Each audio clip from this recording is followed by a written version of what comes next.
Episode 9 की शुरुआत में हमें कूडो नजर आया जो कि जंग के लिए ब्लैक डिजर्ट पर तैयारी कर रहा था। वहां पर उसके सभी मंत्रियों को लीड करते हुए टामो नाम का मंत्री आगे बढ़ा और फिर वो सभी लोग कूडो के पास आए। फिर टामो कहता है कि कूडो, हम सभी ने तुम्हें गलत समझा था क्योंकि तुम एकाकी के खिलाफ लड़ने वाले थे और तुमने अपने पिता के ऑर्डर को भी नहीं माना था, लेकिन ज्वालामुखी के भगवान ने तुम्हें जंग जीतने के लिए आशीर्वाद दिया है। तो अब हम लोग समझ चुके हैं कि शायद हम लोग ही गलत थे और अब मैं बाकी मंत्रियों के साथ तुम्हारा साथ देने के लिए आया हूँ। तब कूडो उसके पास आया और वो कहता है कि तुम गलत थे, तब तुम खुद को कैसे सही साबित करोगे। तब टामो ने अपना एक हथियार कूडो को उनकी तरफ से गिफ्ट में दिया। तब कूडो ने टामो को मार खिलवाई और फिर वो उसके पास आकर कहता है कि हथियारों से तुम अपनी वफादारी साबित नहीं कर सकते और अब वो तुम्हें खुद से करनी होगी और मुझे तुम्हारे दांत चाहिए। तब टामो ने खुद के मुंह पर मार मारकर एक दांत तोड़ कर दिया और तब कूडो कहता है कि और चाहिए, और तब टामो ने एक के बाद एक अपने 5 से 6 दांत तोड़कर उसे दे दिए और तब कूडो ने उन सभी दांतों को ज्वालामुखी में डाल दिया और उसके हथियार को लेकर वफादारी मान ली। तब वहां से टामो उसके मंत्रियों के साथ निकल गया। फिर वहां पर कूडो उसकी माँ के साथ जंग के लिए भगवान से प्रार्थना करने में लग गया। दूसरी तरफ एकाकी ने कायना को माओ कबीले से होते हुए उनके कबीले में जोड़ लिया था। साथ ही कायना को अब उसका मेन चीफ ऑफ वॉर यानी कि सेनापति बना दिया था, जिसमें वो दुनिया में कहीं पर भी जाएगा लेकिन यह हमेशा उसका घर होने वाला था। तब कायना काफी खुश हुआ। फिर वहां पर एकाकी कहता है कि हम लोग कल हमारे चीफ ऑफ वॉर के साथ जंग लड़ने के लिए जाएंगे जिसमें हम लोग गन्स भी यूज करेंगे। तब वहां पर सभी लोग मान गए। फिर एकाकी ने मनु को आगे बुलाया और सबको बताया कि अब से मनु भी उसके काउंसिल का मेन हिस्सा होगी और वो हर एक चीज में अपना ओपिनियन भी देगी। तब वहां पर ये चीज कायना को काफी पसंद आई, लेकिन मोकू को कायना और मनु की बढ़ती हुई नजदीकियां पसंद नहीं थी।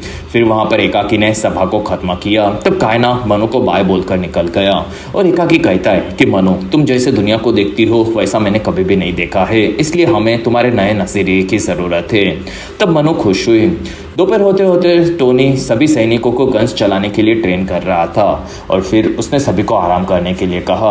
तब वहां पर टोनी को कायना मिला जिसमें वो काफी परेशान था। ये टोनी समझ गया। फिर वो कहता है कि तुम कब से जंग के लिए डरने लगे हो। तब कायना कहता है कि कभी भी नहीं डरा, और क्या तुम डर रहे हो। तब टोनी कहता है कि मुझे जिंदगी भर डराया गया है क्योंकि हमें दुनिया में हर जगह पर बेचा जाता था, इसी वजह से हमें डर लगता रहता था कि हम कभी भी मर सकते हैं, लेकिन अब वो डर छूट चुका है जिसमें अब तो मैं अपनी गन से किसी को भी मार सकता हो।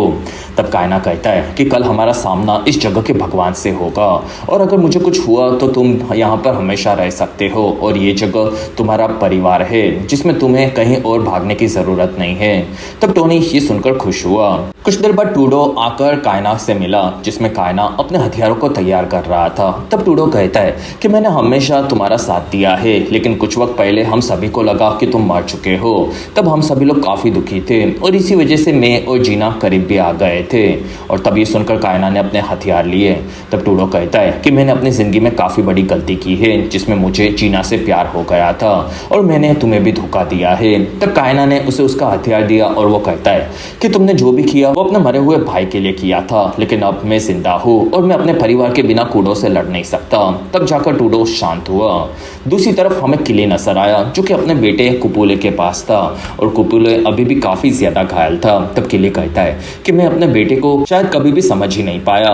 फिर वहां पर कुपुले होश में आया। तब किली ने उसके बॉयफ्रेंड चैडी को बुलाया और किली ने उसे काफी पिटवाया और किली कहता है कि यही तुम्हारे कानों में मेरे खिलाफ जहर डाल रहा था और वो चैडी को लटका कर मारने वाला था।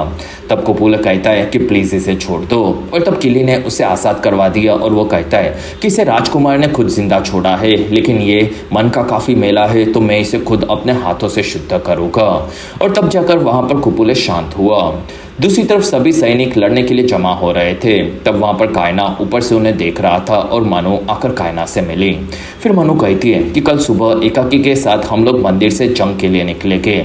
तब कायना कहता है कि ज्वालामुखी के देवता ने कूडो के साथ रहने का संदेशा सबको दिया है और माओ कबीला हमेशा ज्वालामुखी के देवता के ऑर्डर को मानता है और शायद कल हमारा सामना उसी भगवान से होगा। तब मनु कहती है कि कायना, तुम्हारे चलते हम काफी ज्यादा पावरफुल बने हैं और तुम्हारे पास गन्स भी है। तब कायना कहता है कि कूडो सिर्फ इस जंग की शुरुआत है क्योंकि उसके बाद किली भी हमसे लड़ने आएगा और अगर हम बच गए तो पैलेस्किन से हमारा सामना होगा।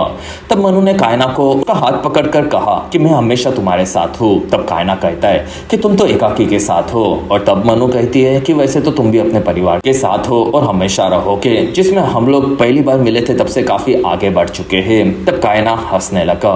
फिर मनु ने पूछा कि क्या तुम जंग में किसी भी तरह की शांति चाहते हो?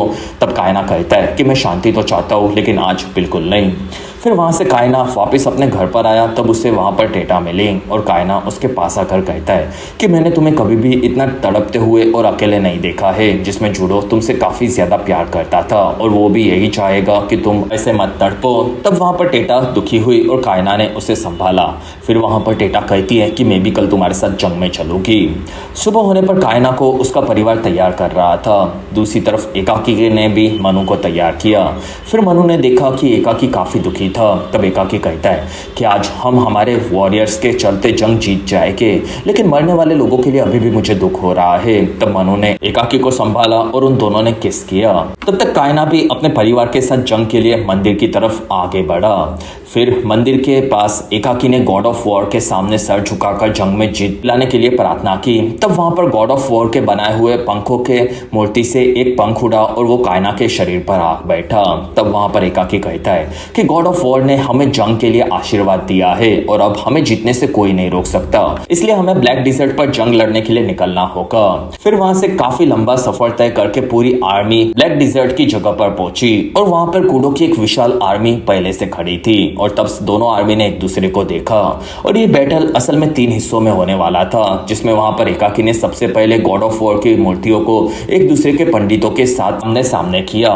फिर वहां पर कूडो के पंडित ने भगवान को इशारा देने के लिए कहा। तब वहां पर लावा गर्म होकर बाहर फटने लगा, जिसके चलते कूडो की आर्मी काफी ज्यादा खुश हुई। तब एकाकी ने उसके गॉड ऑफ वॉर को भी संदेशा देने के लिए कहा। तब धरती हिलने लगी और लावा जमीन में से बाहर निकलने लगा। तब ये देखकर एकाकी की आर्मी भी काफी ज्यादा खुश हुई और वो दोनों अब सेकंड राउंड के लिए तैयार थे, जिसमें दूसरा राउंड शुरू हुआ और उसमें सेनापतियों के बीच में असल में रैप बैटल होने वाला था। तब कूडो की आर्मी से सेनापति ओप्पो आगे बढ़ा। फिर वो कहता है कि तुम सभी लोग बेवकूफ राजा के बेवकूफ सैनिक हो, जिसमें तुम लोगों की हमारे जैसे खूंखार लोगों के सामने लड़ने की औकात नहीं है, जिसमें ये लावा खुद में समाकर खत्म कर देगा। तब वहां पर कायना आगे बढ़ा और तब ओप्पो ने कायना को काफी वक्त के बाद जिंदा देखा था और ओप्पो कहता है कि ये तुम्हारा नया सेनापति होगा, जो कि माओ कबीले का सबसे कमजोर आदमी है, जो कि दुनिया घूम कर आया है और अभी भी वो किसी जगह का नहीं हुआ, और ये तुम्हारे साथ है तो तुम लोग सच में मर जाओ, क्योंकि असली माओ कबीले का योद्धा तो मैं हूँ। तब कायना की बारी आई। फिर कायना कहता है कि हम लोग गॉड ऑफ वॉर के साथ जंग लड़ रहे हैं और ये ओप्पो साला नल्ला है, जो कि सिर्फ वजन में मोटा है, और ये राजा किले का टट्टा है, जिसमें माओ कबीले का ये सबसे बड़ा कलंक है, और उस कलंक को तो आज हम लोग मिटा देंगे। और उसके बाद उसके नल्ले राजा कूडो की बारी है, और अगर तुम में दम है तो मुझे भाले से तो रोक कर दिखाओ। तब सब सैनिक वहां पर भाला फेंकने लगे, जो कि कायना करवा रहा था, और फिर उसने एक भाले को पकड़ लिया और वो कहता है कि इन लोगों का भाला तो इन्हीं की तरह काफी नल्ला है, और फिर उसने भाले को तोड़कर फाइनल जंग की शुरुआत करने के लिए कहा। तब वहां पर कूडो के सैनिक आगे बढ़े और कायना के गार्ड्स ने उसे गोलियों से मारना शुरू कर दिया। तब बाकी सैनिक भी आगे बढ़े, जो कि मर रहे थे। तब ओप्पो ने भाले फेंकवाकर गन्स वाले सैनिकों को मरवाना शुरू कर दिया। तब कायना ने भी भाले फेंककर दुश्मनों को मारा। फिर वहां पर लीना के साथ औरतों ने भी आगे बढ़कर पत्थरों से सैनिकों को मारना शुरू किया, जिसमें ये जंग शुरू हो चुकी थी और सभी के सभी योद्धा ब्रूटली एक दूसरे को मार रहे थे, जिसमें कायना उन सभी से आगे था। और इन सीन्स में हमें काफी रिफ्रेशिंग एक्शंस भी देखने मिला, जो कि हमने पहले कभी भी नहीं देखा था। फिर एकाकी भी आगे बढ़कर सबको ब्रूटली मार रहा था, और वहां पर कायना ने आगे बढ़कर कूडो के पंडित को मार दिया और उनके गॉड ऑफ वॉर को नीचे गिरा दिया। फिर उसने पंडित के जबड़े को तोड़कर खा लिया। तब ये देखकर कूडो काफी ज्यादा भड़क गया। वहां पर कायना सबको अभी भी मार रहा था, और फिर कूडो के फेंके जाने वाले सभी भालों को वो रोक रहा था। दूसरी तरफ टेटा के सामने ओप्पो आ गया। तो ओप्पो कहता है कि फिर से तू मेरे सामने आ गई और आज तो मुझे उस दिन से ज्यादा मजा आएगा। तब टेटा उसे मारने गई, लेकिन ओप्पो ने उसे पकड़कर काफी ज्यादा पीटा और फिर वो उसे चाटने लगा। फिर वहां पर ओप्पो टेटा को मारने वाला था। तब मनु ने ओप्पो के पैर में गोली मारकर उसे घायल कर दिया।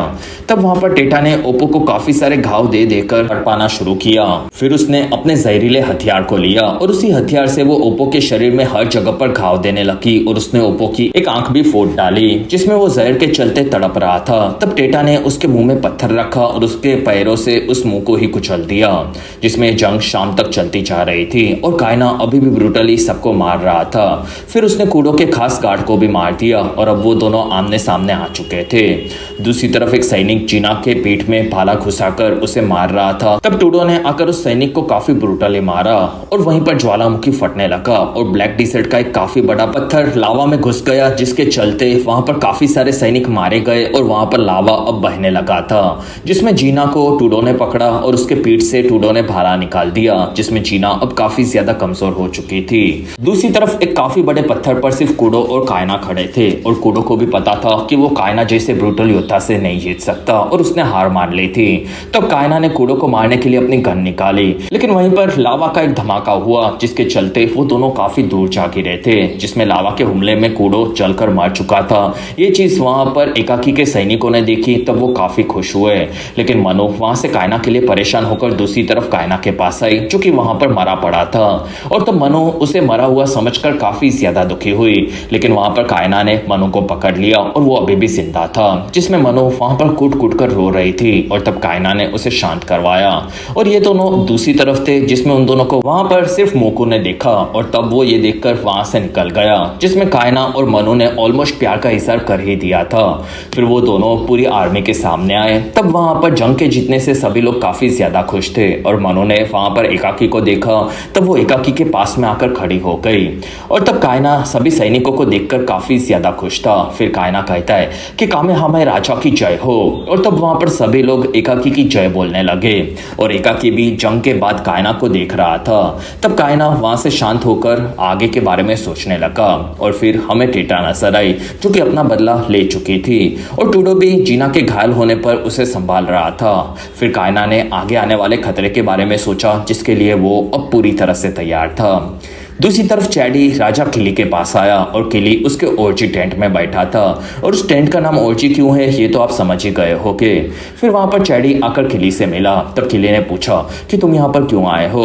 तब चैडी कहता है कि हमारे बचे हुए कुछ सैनिक एकाकी की जंग में हारकर वापस आ चुके हैं और उन्होंने वहां पर कायना को भी देखा, जो कि एकाकी के साथ है। तब किली कायना के जिंदा होने के बारे में सुनकर चौंक गया और वो कहता है कि ये तो काफी अच्छी बात है और अब हम लोग हमारे माओ आइलैंड पर वापस जाएंगे और वहां की काफी बड़ी आर्मी के साथ हवाई में जंग की तैयारी करेंगे, जिसमें कायना को ढूंढकर उसे मार दूंगा और फिर उसकी हड्डियों का चूरा बनाकर उसे रेत में मिक्स कर दूंगा और उसके लिए अब जंग की तैयारी करो। तब चैडी वहां से आगे बढ़ा और किली भी अब जंग के लिए सीजन 2 में तैयार था। ये संदेशा देकर ये बेहतरीन सीरीज यहीं पर खत्म हुई।